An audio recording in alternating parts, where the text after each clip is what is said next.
ನನ್ನೊಳಗಿರು ನಲಿ ಕಂಡೆನು.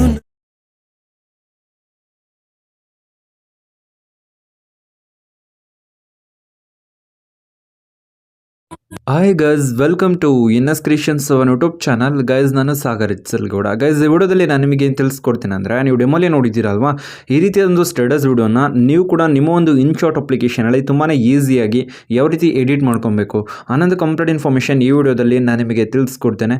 So video skip ಮಾಡಿದ್ರೆ ಕೊನೆವರೆಗೂ ನೋಡಿ. ಮತ್ತು ನೀವಿನ್ನೂ ನಮ್ಮ ಚಾನಲ್ಗೆ ಸಬ್ಸ್ಕ್ರೈಬ್ ಆಗಿಲ್ಲ ಅಂದರೆ ಸಬ್ಸ್ಕ್ರೈಬ್ನ ಮಾಡ್ಕೊಳ್ಳಿ. ಮತ್ತು ಪಕ್ಕದಲ್ಲಿರುವಂಥ ಬೆಲ್ ಬಟನನ್ನು ಪ್ರೆಸ್ ಮಾಡಿಬಿಟ್ಟು ಆಲ್ನ ಸೆಲೆಕ್ಟ್ ಮಾಡಿ. ನಾನು ಯಾವುದೇ ಹೊಸ ವಿಡಿಯೋ ಅಪ್ಲೋಡ್ ಮಾಡಿದ್ರು ನಿಮಗೆ ನೋಟಿಫಿಕೇಶನ್ ಆಗಿ ಬರುತ್ತೆ. ಗೈಸ್, ಈ ಒಂದು ಅಪ್ಲಿಕೇಶನ್ ಓಪನ್ ಮಾಡಿದ ನಂತರ ಇಲ್ಲಿ ನಿಮಗೆ ವಿಡಿಯೋ ಅಂತ ಇರುತ್ತೆ ಲೆಫ್ಟ್ ಸೈಡ್ನಲ್ಲಿ. ಈ ವಿಡಿಯೋ ಮೇಲೆ ಕ್ಲಿಕ್ ಮಾಡಿ ಗ್ಯಾಲರಿ ಇಲ್ಲಿ ನೆಕ್ಸ್ಟ್ ಪ್ಲಸ್ ಮಾರ್ಕ್ ಕೇಳುತ್ತೆ. ಈ ಒಂದು ಪ್ಲಸ್ ಮಾರ್ಕ್ ಮೇಲೆ ಕ್ಲಿಕ್ ಮಾಡಿ. ಪ್ಲಸ್ ಮಾರ್ಕ್ ಮೇಲೆ ಕ್ಲಿಕ್ ಮಾಡಿದ್ರೆ ಗ್ಯಾಲರಿ ಓಪನ್ ಆಗುತ್ತೆ.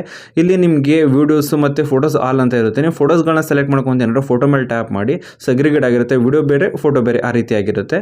ನಂತರ ನಿಮ್ಗೆ ಎಷ್ಟು ಫೋಟೋಸ್ಗಳು ಬೇಕು ಅಷ್ಟು ಫೋಟೋಸ್ಗಳನ್ನ ಸೆಲೆಕ್ಟ್ ಮಾಡಿ. ಸೆಲೆಕ್ಟ್ ಮಾಡಿದ ನಂತರ ಟಿಕ್ ಮಾರ್ಕ್ ಮೇಲೆ ಕ್ಲಿಕ್ ಮಾಡಿ. ಇದು ರೇಷಿಯೋ ಡಿಫಾಲ್ಟ್ ಸೆಟ್ ಆಗಿರುತ್ತೆ. ಸೊ ಇಲ್ಲಿ ಲೆಫ್ಟ್ ಸೈಡಲ್ಲಿ ನಿಮಗೆ ಕ್ಯಾನ್ವಾಸ್ ಅಂತ ಇರುತ್ತೆ. ಕ್ಯಾನ್ವಾಸ್ ಮೇಲೆ ಕ್ಲಿಕ್ ಮಾಡಿ. ಕ್ಯಾನ್ವಾಸ್ ಮೇಲೆ ನೀವು ಕ್ಲಿಕ್ ಮಾಡಿದ ನಂತರ ಇಲ್ಲಿ ಅನೇಕ ರೇಷಿಯೋಸ್ಗಳು ನಿಮಗೆ ಶೋ ಆಗುತ್ತೆ. ನಿಮಗೆ ಇಲ್ಲಿ ಯಾವ ರೇಷಿಯೋ ಇಷ್ಟೋ ಅದನ್ನು ಸೆಲೆಕ್ಟ್ ಮಾಡಿ. ನಾನು 9:16 ಸೆಲೆಕ್ಟ್ ಮಾಡಿದ್ದೀನಿ. ಸೆಲೆಕ್ಟ್ ಮಾಡಿದ ನಂತರ ಇಲ್ಲಿ left side right side blur ಇರೋದ್ರಿಂದ 50% ನಿಲ್ಲಿಸ್ಕೊಂಡು ಲೆಫ್ಟ್ ಸೈಡ್ ಡಬಲ್ ಟಿಕ್ ಇರುತ್ತೆ ನೋಡಿ, ಅಲ್ಲಿ ಕ್ಲಿಕ್ ಮಾಡಿ. ಅಪ್ಲೈ ಟು ಆಲ್ ಅಂತ ಇರುತ್ತೆ. ಎಲ್ಲ ಫೋಟೋಸ್ಗಳು ಕೂಡ ರೇಷಿಯೋಗೆ ಸೆಟ್ ಆಗುತ್ತೆ ಪರ್ಫೆಕ್ಟಾಗಿ.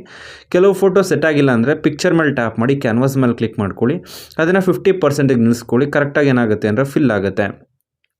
ಎಲ್ಲವನ್ನು ಕೂಡ 50% ನಿಲ್ಲಿಸ್ಕೊಳ್ಳಿ. ಈ ಲಾಸ್ಟ್ ಪಿಕ್ಚರ್ ಅಡ್ಜಸ್ಟ್ ಮಾಡಿಲ್ಲ ಅಂದರೂ ಆ ರೇಷಿಯೋದಲ್ಲಿ ಇರೋದ್ರಿಂದ ಕರೆಕ್ಟಾಗಿ ಆ್ಯಡ್ ಆಗಿರುತ್ತೆ. ಇನ್ನು ಇವುಗಳಿಗೆ ಆನಿಮೇಷನ್ ಎಫೆಕ್ಟ್ನ ಆ್ಯಡ್ ಮಾಡಬೇಕಾಗತ್ತೆ. ನೀವೇನು ಮಾಡಬೇಕಾಗತ್ತೆ ಅಂದರೆ ಸ್ಟಾರ್ಟಿಂಗಿಗೆ ಮೂವ್ ಮಾಡ್ಕೊಳ್ಳಿ. ಮೊದಲನೇ ಪಿಕ್ಚರ್ ಮೇಲೆ ಟ್ಯಾಪ್ ಮಾಡಿ. ಟ್ಯಾಪ್ ಮಾಡಿದ ನಂತರ ಇಲ್ಲಿ ರೈಟ್ ಸೈಡಿಂದ ಲೆಫ್ಟ್ ಸೈಡ್ಗೆ ಸ್ವೈಪ್ ಮಾಡಿ. ನಿಮ್ಗೆ ಆನಿಮೇಷನ್ ಅಂತ ಒಂದು ಆಪ್ಷನ್ ಸಿಗುತ್ತೆ.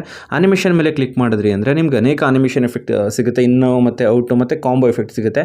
ಇಲ್ಲಿ ಕಾಂಬೋದಲ್ಲಿ ಇಲ್ಲಿ ಸ್ಪಿನ್ ಫಾಲ್ ಆಗಿರುತ್ತಲ್ಲ, ಈ ಒಂದು ಎಫೆಕ್ಟನ್ನು ನಾನು ಏನು ಮಾಡ್ಕೊಂಡಿದ್ದೀನಿ ಅಂತ ಅಂದರೆ ಆನಿಮೇಷನ್ ಎಫೆಕ್ಟ್ನ ಫಸ್ಟ್ ಪಿಕ್ಚರ್ಗೆ ಸೆಲೆಕ್ಟ್ ಮಾಡಿದ್ದೀನಿ.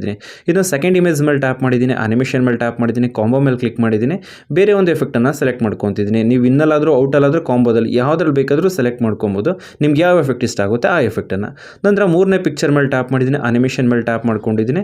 ಇದು ಸ್ಪಿನ್ ಫಾಲ್ ಆಗ್ತಿದೆ ಅಲ್ವಾ, ಇದನ್ನು ಸೆಲೆಕ್ಟ್ ಮಾಡ್ಕೊತಾ ಇದ್ದೀನಿ. ಇದಕ್ಕೆ ನೆಕ್ಸ್ಟ್ ಝೂಮನ್ನು ಆ್ಯಡ್ ಮಾಡ್ಕೊಂಡಿದ್ದೀನಿ. ಲಾಸ್ಟ್ ಪಿಕ್ಚರ್ಗೂ ಕೂಡ ಝೂಮನ್ನು ಸೆಲೆಕ್ಟ್ ಮಾಡ್ಕೊತೀನಿ. ನಿಮಗೆ ಎಷ್ಟು ಪಿಕ್ಚರ್ ಆ್ಯಡ್ ಮಾಡಿರುತ್ತೆ ನೀವು ಅಷ್ಟು ಪಿಕ್ಚರ್ಸ್ಗಳಿಗೂ ಕೂಡ ಅನಿಮೇಷನ್ ಎಫೆಕ್ಟನ್ನು ಆ್ಯಡ್ ಮಾಡಿ.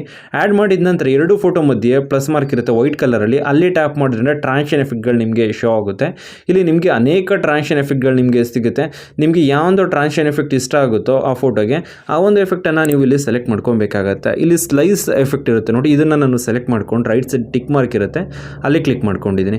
ಕ್ಲಿಕ್ ಮಾಡಿದ ನಂತರ ಇನ್ನು ನೆಕ್ಸ್ಟ್ ಮೂವ್ ಮಾಡ್ಕೊಬೇಕಾಗತ್ತೆ. ನೆಕ್ಸ್ಟ್ ವೈಟ್ ಕಲರ್ ಇರುತ್ತೆ ನೋಡಿ ಎರಡು ಫೋಟೋ ಮಧ್ಯದಲ್ಲಿ, ಅಲ್ಲಿ ಟ್ಯಾಪ್ ಮಾಡ್ಕೊಳ್ಳಿ. ಇಲ್ಲಿ ನಿಮಗೆ super zoom in, zoom out ಮತ್ತು ರೊಟೇಟು ಈ ರೀತಿ ಅನಿಮೇಷನ್ ಎಫೆಕ್ಟ್ಗಳು ನಿಮಗೆ ಸಿಗುತ್ತೆ. ಇದರಲ್ಲಿ ಯಾವ್ದು ಇಷ್ಟ ಆಗುತ್ತೋ ಅದನ್ನು ಸೆಲೆಕ್ಟ್ ಮಾಡ್ಕೊಳ್ಳಿ. ನಂತರ ನೆಕ್ಸ್ಟ್ ವೈಟ್ ಮಾರ್ಕ್ ಮೇಲೆ ಟ್ಯಾಪ್ ಮಾಡಿದ್ದೀನಿ. ಇದಕ್ಕೆ ಝೂಮ್ ಔಟನ್ನು ಸೆಲೆಕ್ಟ್ ಮಾಡ್ಕೊತಾ ಇದ್ದೀನಿ. ಈ 3 ಎಫೆಕ್ಟು 3-4 ಪಿಕ್ಚರ್ಗೂ ಕೂಡ ಆ್ಯಡ್ ಆಗಿರುತ್ತೆ. ಇನ್ನು ನೆಕ್ಸ್ಟು ಸ್ಟಾರ್ಟಿಂಗಲ್ಲಿ ನಿಲ್ಲಿಸ್ಕೊಳ್ಳಿ. ಈ PIP ಲೇಯರ್ ಆಪ್ಷನ್ ಇರುತ್ತೆ ನೋಡಿ, ಇಲ್ಲಿ ಕ್ಲಿಕ್ ಮಾಡಿ. ನಂತರ ಫೋಟೋ ಸೆಲೆಕ್ಟ್ ಮಾಡಿ. ಈ PNG ಕೊಟ್ಟಿರ್ತೀನಿ, ಸೆಲೆಕ್ಟ್ ಮಾಡ್ಕೊಳ್ಳಿ. ನಂತರ ಒಂದು ಬಾಕ್ಸ್ ಆಪ್ಷನ್ ಮೇಲೆ ಟ್ಯಾಪ್ ಮಾಡಿದ್ರೆ ರೇಷಿಯೋಗೆ ಫಿಲ್ ಆಗುತ್ತೆ. ನಂತರ PNG ಎಂಡ್ ಮೇಲೆ ಟ್ಯಾಪ್ ಮಾಡಿ ವಿಡಿಯೋ ಎಂಡ್ ಅಂತ ಕ್ಲಿಕ್ ಮಾಡಿದ್ರೆ ಅಂದರೆ ಸ್ಟಾರ್ಟಿಂಗಿಂದ ಎಂಡಿಂಗ್ವರೆಗೂ ಕೂಡ ಎಕ್ಸ್ಟೆಂಡ್ ಆಗುತ್ತೆ. ಈ PNG ಎಕ್ಸ್ಟೆಂಡ್ ಆಗಿದ ನಂತರ ಇಲ್ಲಿ ಟಿಕ್ ಮಾರ್ಕ್ ಮೇಲೆ ಕ್ಲಿಕ್ ಮಾಡ್ಕೊಳ್ಳಿ. ಕ್ಲಿಕ್ ಮಾಡಿದ ನಂತರ ಇಲ್ಲಿ ಸ್ಟಾರ್ಟಿಂಗಲ್ಲಿ ನಿಲ್ಲಿಸ್ಕೊಂಡು ಲೇಯರ್ ಆಪ್ಷನ್ ಇರುತ್ತೆ ನೋಡಿ, ಇಲ್ಲಿ ಕ್ಲಿಕ್ ಮಾಡಿ ಪ್ಲಸ್ ಮಾರ್ಕ್ ಮೇಲೆ ಕ್ಲಿಕ್ ಮಾಡ್ಕೊಬೇಕಾಗತ್ತೆ. ಕ್ಲಿಕ್ ಮಾಡಿದ ನಂತರ ಈ ಪಾರ್ಟಿಕಲ್ ಎಫೆಕ್ಟ್ ಇರುವಂಥ ವೀಡಿಯೋನ ಕೊಟ್ಟಿರ್ತೀನಿ. ಅಲ್ಲಿ ಫೋಟೋ ಸೆಲೆಕ್ಟ್ ಇತ್ತು ಅಂದರೆ ವಿಡಿಯೋ ಸೆಲೆಕ್ಟ್ ಮಾಡ್ಕೊಂಡು ಈ ವಿಡಿಯೋ ಸೆಲೆಕ್ಟ್ ಮಾಡ್ಕೊಳ್ಳಿ. ನಂತರ ಸ್ಪ್ಲಿಟ್ ಆಪ್ಷನ್ ಮೇಲೆ ಟ್ಯಾಪ್ ಮಾಡಿದ್ರಿ ಅಂದರೆ ರೇಷಿಯೋಗೆ ಫಿಲ್ ಆಗುತ್ತೆ. ಇಲ್ಲಿ ಬ್ಲೆಂಡ್ ಅಂತ ಇರುತ್ತೆ, ಬ್ಲೆಂಡ್ ಮೇಲೆ ಟ್ಯಾಪ್ ಮಾಡ್ಕೊಳ್ಳಿ. ಸ್ಕ್ರೀನ್ ಅಪ್ಲೈ ಮಾಡಿದ್ರಿ ಅಂದರೆ ಈ ಎಫೆಕ್ಟ್ ಏನಾಗುತ್ತೆ, ಕಲರ್ ಎಫೆಕ್ಟ್ಗಳು ಈ ಫೋಟೋ ಮೇಲೆ ನಮಗೆ ಶೋ ಆಗುತ್ತೆ. ಇಲ್ಲಿ ನೀವು ನೋಡ್ತಿರ್ಬೋದು ಈ ರೀತಿ.